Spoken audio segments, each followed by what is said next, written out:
Hello friends, welcome to our channel. और हम पढ़ रहे हैं ट्रांसलेशन। तो आज का पैसेज हमारा आपके सामने, तो इसको हम हिंदी से इंग्लिश में ट्रांसलेट करेंगे। तो सबसे पहले इसमें हम देखेंगे कि हमारी एक्शन और नॉन एक्शन वर्ब कौन सी हैं। तो सबसे पहले सेंटेंस हम देखें तो जुलाई का महीना था, तो इसमें ये हमारी जो है वो नॉन एक्शन वर्ब है। नॉन एक्शन वर्ब है। अत्यधिक गर्मी और घुटन थी, तो इसमें भी काम कोई नहीं हो रहा है इस सेंटेंस में, इसलिए यहाँ पे क्या होगी, नॉन एक्शन वर्ब होगी। मैं स्कूल के लिए चल पड़ा, अब यहाँ पे ये हमारा क्या है, ये एक्शन वर्ब है, यानी इसमें काम कौन सा हो रहा है, जाने का। तो ये कौन सी एक्शन वर्ब है हमारी।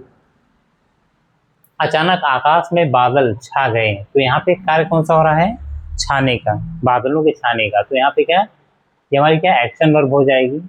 शीतल हवा बहने लगी, इसमें देखें तो यहाँ काम कौन सा हो रहा है, बहने का, यानी हवा के चलने का। तो ये हमारी एक्शन वर्ब हो जाएगी। तो इस टाइप से हम देखें तो इस सेंटेंस में भी हमारा छिप गया, तो क्या छिप गया, सूरज। तो सूरज के छिपने का काम हो रहा है यहाँ पे, तो ये हमारी एक्शन हो जाएगी। तो इस टाइप के केवल हमारे दो ही नॉन एक्शन वर्ब हैं, एक ये और एक ये, पूरे सेंटेंस पूरे पैसेज में।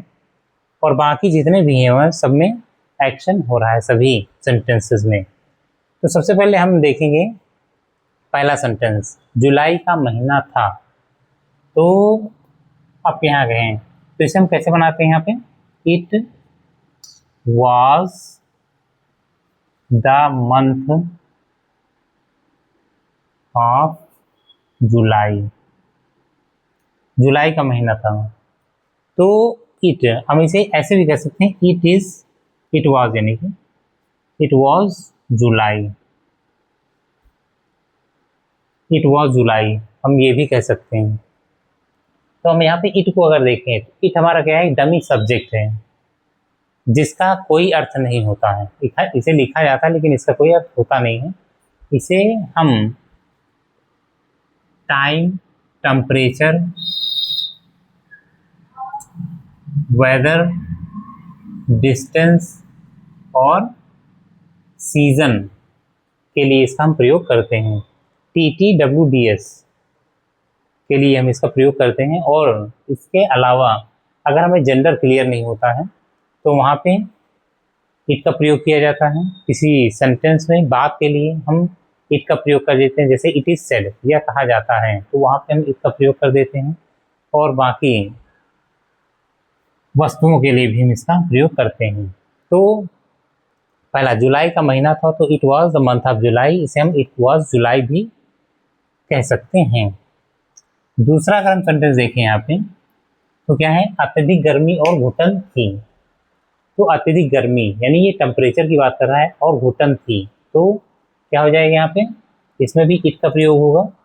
तो सेंटेंस इट से स्टार्ट होगा, तो इट वॉज एक्सट्रीमली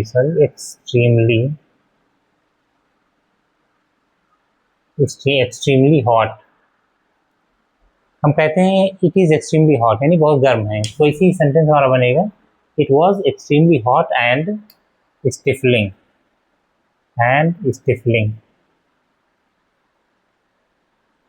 स्टिफलिंग का मतलब होता है घुटन, स्टिफलिंग रूम कह सकते हैं, घुटन भरा कमरा। तो अगर स्टिफलिंग से हार्ड अगर हम देखें तो सफोकेटिंग आता है, तो इसलिए हम यहाँ पे केवल स्टिफलिंग यूज करेंगे। तो क्या हो जाएगा यहाँ पे, it was extremely hot and stifling, अत्यधिक गर्मी और घुटन थी, वॉज थी। अगला देखें यहाँ पे, मैं स्कूल के लिए चल पड़ा।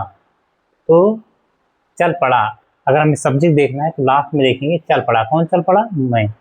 तो यहाँ पे सब्जेक्ट क्या हो जाएगा, मैं, यानी कि आई स्टार्टेड,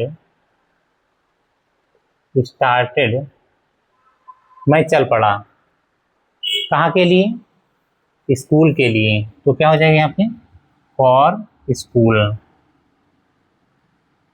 स्कूल, स्कूल के लिए। तो यहाँ पे देखें स्टार्टेड हम यहाँ पे यूज कर सकते हैं। स्टार्टेड के बाद हमारा यहाँ हम लेफ्ट भी कह सकते हैं, left, I left for school, या हम यहाँ पे सेट आउट का प्रयोग भी कर सकते हैं, सेट आउट, सेट आउट, तो यहाँ पे सेट आउट फॉर स्कूल, तो इस टाइप से हम लेफ्ट स्टार्टेड या सेट आउट का प्रयोग कर सकते हैं, चल पड़ा। तो इस टाइप से अगर हम कभी भी कहें, कभी भी हमारे सामने कोई सेंटेंस आए, मैं लखनऊ के लिए चल पड़ा, तो आई सेट आउट फॉर लखनऊ, या लेफ्ट फॉर लखनऊ, या स्टार्टेड फॉर लखनऊ, तो इस टाइप से हम कह सकते हैं। अगला हमारा सेंटेंस है, अचानक आकाश में बादल छा गए हैं। अचानक, अचानक क्या हमारा अलग है, और ये आकाश में बादल छा गए, पूरा सेंटेंस हमारा अलग है। तो अचानक क्या है यहाँ पे, सडनली, सडनली, अचानक। आकाश में बादल छा गए, तो आकाश में बादल छा गए, तो छा गए, कौन छा गया, बादल यहाँ पे, तो क्या हो जाएगा, क्लाउड्स, क्लाउड्स छा गए, covered,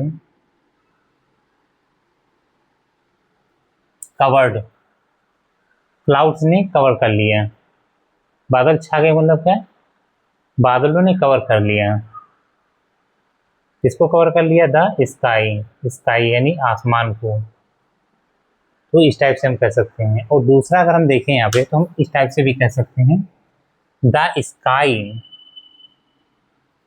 was covered, the sky was covered, covered, आसमान को कवर कर लिया गया, यानी किसके द्वारा कवर कर लिया गया, विद क्लाउड्स, विथ क्लाउड्स, तो sky was covered with clouds, यानी आसमान पर बादल छा गए, या आसमान को बादलों से कवर कर लिया गया, तो इससे हम ऐसे भी कह सकते हैं, तो इसे हम ऐसे भी कह सकते हैं, यानी क्लाउड्स कवर्ड द स्काई, या sky was covered with the clouds, with clouds. यानी अगला हम देखें सेंटेंस, शीतल हवा बहने लगी, शीतल हवा, तो क्या हो जाएगा यहाँ पे, कूल, शीतल यानी ठंडी, हवा, breeze, BREEZ, breeze, cool breeze यानी शीतल हवा, बहने लगी। अब हमने बताया था कि लगी का सेंस जब आएगा, लगी, लगी, लगे, या लगे थे, तो इस टाइप का जब कहीं सेंस आएगा, तो वहाँ पे हम बिगन टू का प्रयोग करते हैं हमेशा, बिगन टू। शीतल हवा बहने लगी, तो बिगन टू ब्लो, हवा के चलने को हम ब्लो कहते हैं, ब्लो मीन्स होता है हवा चलना, बिगन टू ब्लो, शीतल हवा चलने लगी। सूरज घने बादलों में छिप गया, सूरज छिप गया, कौन छिप गया, सूरज छिप गया, तो यहाँ पे क्या लिखेंगे, द सन।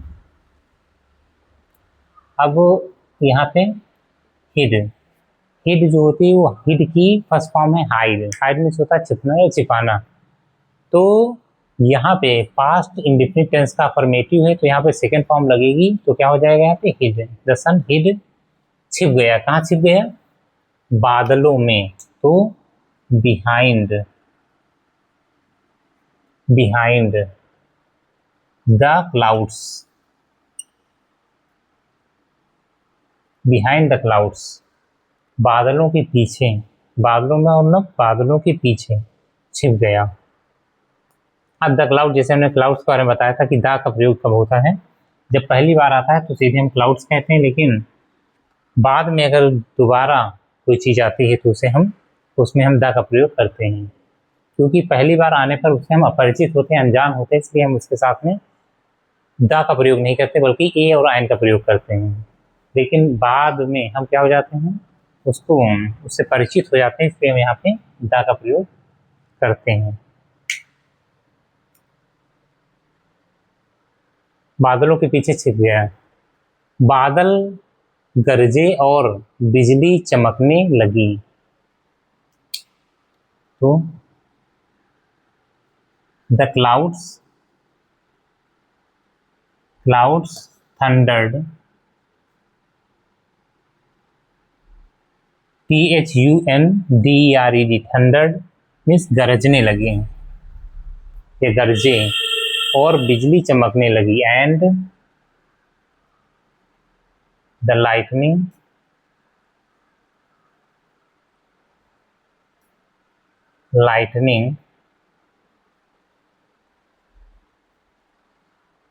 चमकने लगी, and the lightning began to, लगी का सेंस आया तो बिगेन टू का प्रयोग करेंगे, begin to flash, FLASH।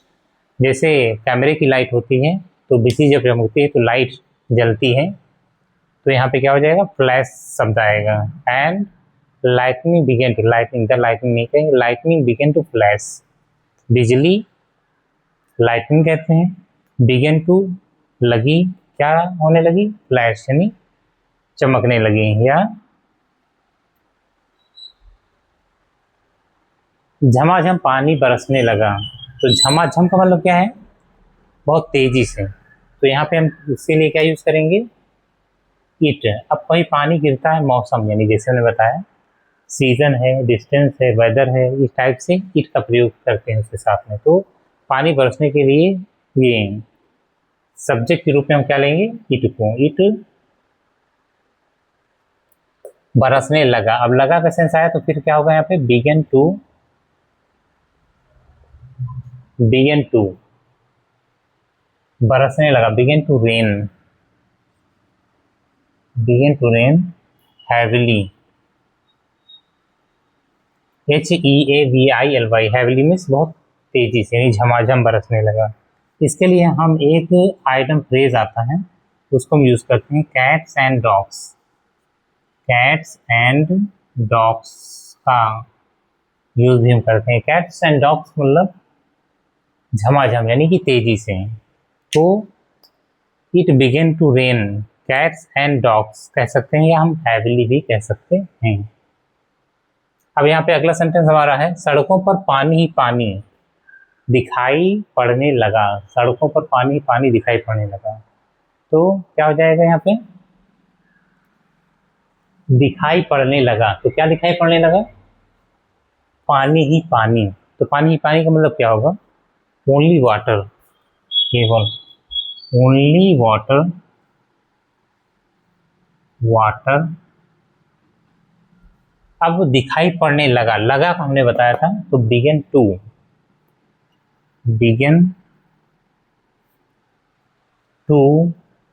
Be seen, दिखाई पड़ने लगा, बिगन टू बी सीन। पानी पानी दिखाई पड़ने लगा, तो बिगन टू बी सीन, यहाँ passive voice, began to be seen. Seen सड़कों पर, कहाँ दिखाई पड़ने लगा, तो on the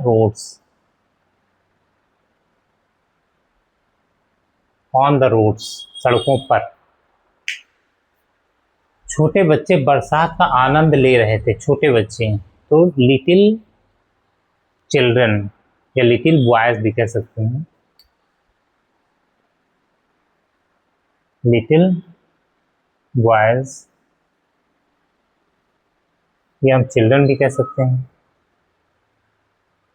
children.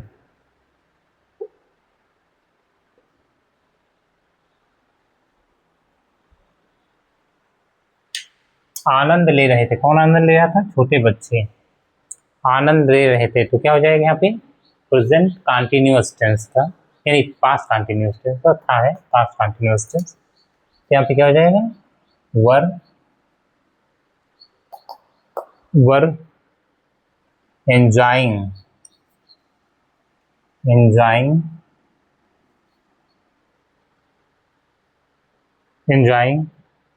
The rain,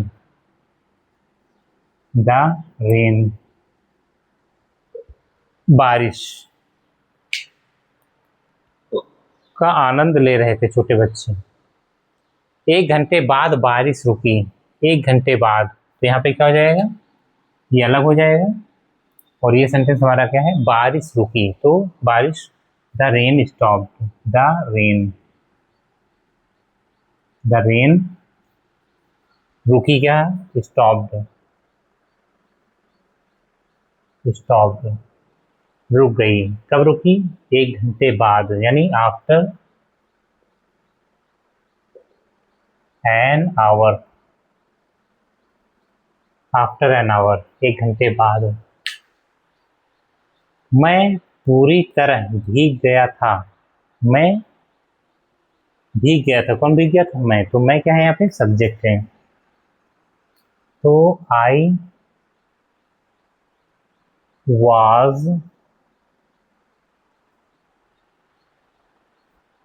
completely, पूरी तरह।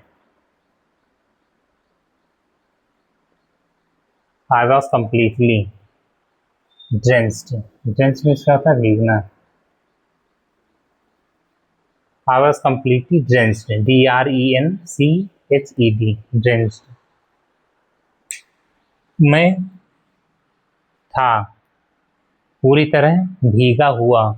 तो मैं पूरी तरह भीगा हुआ था, या मैं पूरी तरह भीग गया था। तो यहाँ पे भीग गया, अगर हम देखें गया गई का सेंस है यहाँ पे, तो क्या हो जाएगा? आई बीकेम लिख सकते हैं वाज के स्थान पे, या हम बीकेम लिख सकते हैं, या गॉट का प्रयोग कर सकते हैं। बीकेम या गॉट, GOT, गॉट या बीकेम। बीकेम का प्रयोग कर सकते हैं, गॉट लगा सकते हैं, वॉज लगा सकते हैं। तो इस टाइप से हमारा ये सेंटेंस बनेगा। पूरी तरह भीग गया था, तो आई वॉज कम्प्लीटली ड्रेंच्ड। अगला सेंटेंस हमारा है जब मैं स्कूल पहुंचा। तो क्या हो जाएगा? जब मैं स्कूल पहुंचा। तो पहुंचा कौन? मैं। यहाँ पे क्या हो जाएगा? जब की इंग्लिश क्या होती है? When I reached. रीच्ड, पहुंचा। कहाँ पहुंचा? School. When I reached school. Reached के बाद कोई प्रीपोजिशन का प्रयोग नहीं होता, किसी भी प्रीपोजिशन का प्रयोग नहीं होता है। तो पता चला।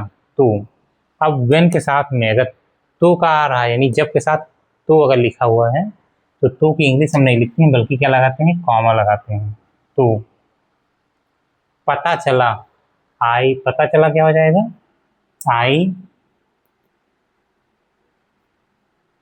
अब यहाँ सब्जेक्ट नहीं दिया है, कॉमा लगाएंगे वैसे ही सब्जेक्ट का प्रयोग होगा। I came to know. Came to know. I came to know. तब मैं जान पाया, या तब मैं जान पाया, या मुझे पता चला। तो इसके स्थान पे, केम के स्थान पे फाउंड आउट भी लिख सकते हैं। फाइंड आउट कहते हैं ना, फाइंड आउट, पता लगाओ। और उसकी सेकंड फॉर्म होती है फाउंड। फाउंड आउट मीन्स मुझे पता चला। पता चला, 1-2 बार हो गया सेंटेंस। तो पता चला कि दैट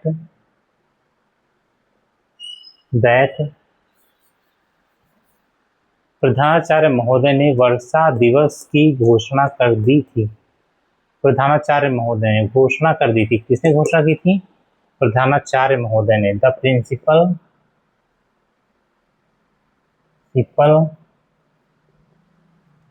डिक्लेयर्ड। घोषणा करने की क्या होती है?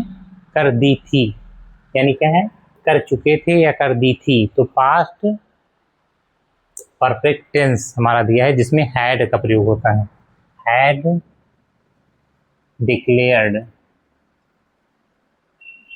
DECLARED, डिक्लेयर्ड, घोषणा कर चुके थे।